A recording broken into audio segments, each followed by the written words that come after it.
এ জগতের সকল পাপীদের মাঝে আমি শ্রেষ্ঠ পাপী, যার ইচ্ছায় অনিচ্ছায় পাপের কোনো শেষ নাই। জেনা থেকে শুরু করে কবিরা অবধি সকল পাপ যেন আমার চেনা সঙ্গী। তাই আমিও যদি কিছু চাই, তাহলে কি আমাকেও দেওয়া হবে তোমার অনুগত বান্দাদের ন্যায়? কেননা আমি শুনেছি তুমি রহমান, তুমি রহিম, তুমি এমন এক আল্লাহ যার কাছে চাওয়ার মতো চাইলে নাকি ফিরিয়ে দিতে লজ্জা পাও বান্দার হাত। তাই এবার আমিও তোমার চরণে উৎসর্গ করে দিলাম আমার শান্তির ঘুমের নিশিরাত। অতঃপর তুমি নাকি এই নিশিরাতেই বলো, বান্দা কার কি লাগবে চেয়ে নাও। আর এবার আমি তোমায় বলছি মালিক, তুমি আমায় দুঃখ দাও। সুখে থাকলে হয়তো তোমায় ভুলে যেতে পারি, হতে পারি কারো কৃত দাস, কারণ আমি আদম সন্তান, পাপ করা আমাদের পুরনো অভ্যাস।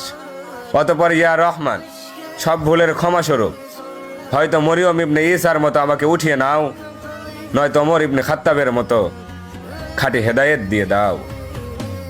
Ya şatamı